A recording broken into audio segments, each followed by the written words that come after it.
Assalamualaikum warahmatullahi wabarakatuh. Kami dari kelompok 20 akan mempresentasikan hasil diskusi kami yang berjudul Etika Terhadap Alam. Sebelum itu, saya akan memperkenalkan diri. Saya Hali Harihanti sebagai moderator sekaligus pemateri 2 dan rekan saya yang bernama Lailatus Yusro sebagai pemateri 1. Akhlak terhadap hewan, tumbuhan, dan lingkungan. Akhlak terhadap hewan. Allah menciptakan binatang untuk kepentingan manusia dan juga menunjukkan kekuasaannya dalam Quran Surat An-Nur ayat 45 yang berisi tentang bahwasannya betapa banyaknya binatang yang dimanfaatkan oleh manusia, seperti tenaganya, air susunya, madunya, dagingnya, kulitnya, dan lain-lain. Menunjukkan bahwa kita memang tepat untuk disuruh menyayangi dan memelihara binatang. Akhlak terbagi menjadi dua pengertian. Yang pertama syafaqah, yaitu perasaan halus dan rasa belas kasih untuk berbuat baik kepada sesama makhluk Allah. Yang kedua yaitu himayah atau pemeliharaan. Allah tidak melarang untuk memelihara binatang untuk memperoleh manfaatnya. Kedua, akhlak terhadap tumbuhan. Di antara anugerah Allah kepada manusia adalah diciptakannya tumbuhan. Sebagian besar makan manusia berasal dari tumbuhan. Demikian pula makanan binatang ternak juga berasal dari tumbuhan.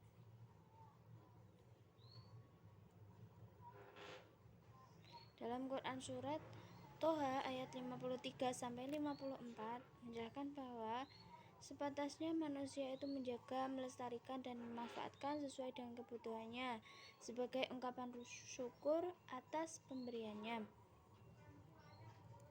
Yang ketiga yaitu akhlak terhadap lingkungan. Manusia sebagai makhluk yang sempurna telah diberikan amanah untuk menjadi khalifah, memiliki peran penting dalam menciptakan dan menjaga keteraturan lingkungan dan sistem lingkungan ini. Metode penumbuhan akhlak lingkungan dapat dilakukan dengan tahapan. Yang pertama mengajarkan, yang kedua keteladanan, yang ketiga pembiasaan, dan yang keempat refleksi. Konsep hifz al-bi'ah perspektif Al-Yafi. Memelihara lingkungan atau hifzu al-bi'ah dalam maqasidus syariah. Pada dasarnya, 5 konsep maqasid al-syariah bukanlah rumusan yang final. Ulama selalu melakukan penafsiran baru agar sesuai dengan perkembangan zaman. Berangkat dari dinamisnya konsep maqasid al-syariah, Al-Yafi mengusulkan agar pemeliharaan lingkungan atau hifz al-bi'ah juga menjadi bagian dari maqasid as-syariah. Hal ini mengingat masalah kerusakan lingkungan hidup termasuk masalah besar yang dihadapi oleh umat Islam saat ini. Jadi kalau dalam kaidah dikatakan adanya keharusan menjaga jiwa dan agama, maka sekarang ini patut dikatakan pula bahwa hifz al-bi'ah atau memelihara lingkungan hidup merupakan kewajiban agama.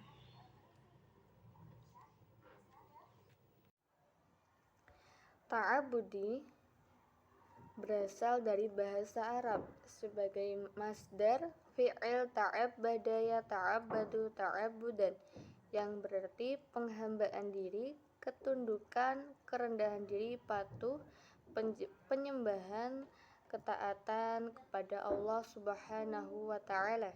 Secara terminologi, ta'abudi adalah ketentuan hukum di dalam nas Al-Quran dan Sunnah yang harus diterima apa adanya dan tidak dapat dinalar secara akal.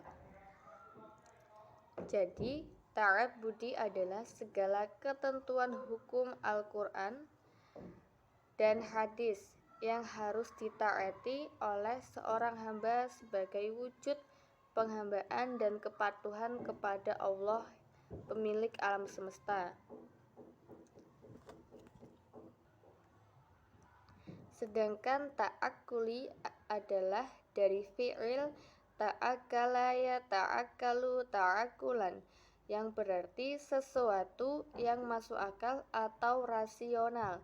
Jadi ta'akkuli adalah bersifat ma'akul al-makna, yaitu hukum-hukum yang memberi peluang dan kemungkinan kepada akal untuk memikirkan baik sebab maupun buruknya yang telah ditetapkan. Kemungkinan ini diberikan agar manusia yang mukallaf dapat memetik kemaslahatan dari hukum-hukum Allah, baik bagi individu maupun publik. Jadi, ta'akkuli adalah segala ketentuan hukum Islam, ketentuan nas Al-Quran dan hadis yang diterima ditaati oleh seorang hamba karena ada maslahat bagi manusia, berdasarkan nalar rasio manusia selaras dengan kemaslahatan dalam kehidupan manusia sehingga bersifat relatif sesuai dengan zaman, tempat, dan situasi. Yang selanjutnya yaitu takhalluk.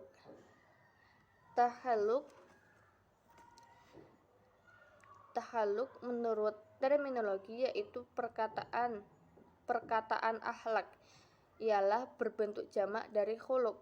Takhalluk itu bengai tingkah laku atau tabiat. Jadi sama dengan halnya berakar dari kata kholaqo yang berarti menciptakan, sama dengan kata kholik artinya pencipta, yang diciptakan pencipta, sedangkan makhluk yaitu yang diciptakan, dan kholak yaitu pencipta. Kesamaan akar kata di atas mengisyaratkan bahwa dalam akhlak ketercakupan pengertian terciptanya keterpaduan antara kehendak kholik yaitu Tuhan dengan perilaku makhluk yaitu manusia. Jadi hakikatnya takhalluk yaitu budi pekerti atau akhlak. Sedangkan akhlak ialah sesuatu kondisi atau sifat yang telah meresap dalam jiwa dan menjadi kepribadian. Berdasarkan dari sisi ini timbullah berbagai macam perbuatan dengan cara spontan tanpa dibuat-buat dan tanpa memerlukan pikiran. Dapat dirumuskan bahwa akhlak ialah ilmu yang mengajarkan manusia berbuat baik dan menjaga manusia dari perbuatan yang jahat dalam pergaulan dengan Tuhan, manusia, dan makhluk sekelilingnya. Sedangkan menurut Muhammad Idris ada 3 tahapan dalam beragama secara tuntas dan menjadi sebuah landasan etika lingkungan. Yang pertama yaitu ta'abbudi, menjaga lingkungan adalah merupakan implementasi kepatuhan kepada Allah, karena menjaga lingkungan adalah sebagian dari amanah manusia sebagai khalifah. Bahkan dalam ilmu fikih, menjaga kelestarian dan keseimbangan lingkungan berstatus hukum wajib karena perintah jelas baik dalam Al-Quran maupun sabda Rasulullah SAW. Yang selanjutnya yaitu ta'akkuli. Ta'akkuli itu perintah menjaga lingkungan secara logika dan akal pikiran memiliki tujuan yang sangat tepat dipahami. Lingkungan adalah tempat tinggal dan tempat hidup makhluk hidup. Lingkungan telah didesain berstatus hukum wajib karena perintah jelas baik dalam Al-Quran maupun sabda Rasulullah Shallallahu Alaihi Wasallam. Yang selanjutnya yaitu ta'akuli. Ta'akuli itu perintah menjaga lingkungan secara logika dan akal pikiran memiliki tujuan yang sangat tepat dipahami.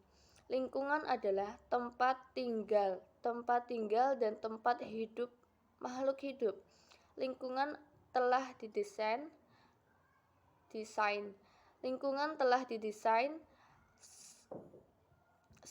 sedemikian rupa oleh Allah dengan keseimbangan dan keserasiannya serta saling berkaitan satu sama lain. Yang selanjutnya yaitu tahaluk. Tahaluk yaitu menurut Idris menjaga lingkungan harus menjadi akhlak, tabiat dan kebiasaan setiap orang karena menjaga lingkungan ini sangat mudah dan sangat indah manakala bersumber dari kebiasaan atau keseharian setiap manusia sehingga keseimbangan dan kelestarian alam akan terjadi dengan sendirinya tanpa harus ada ancaman hukum dan sebab-sebab lain dengan iming-iming tertentu. Sekian presentasi dari kelompok kami. Apabila ada kurang lebihnya kami mohon maaf. Wabillahi taufiq wal hidayah waridho wal inayah. Wassalamualaikum warahmatullahi wabarakatuh.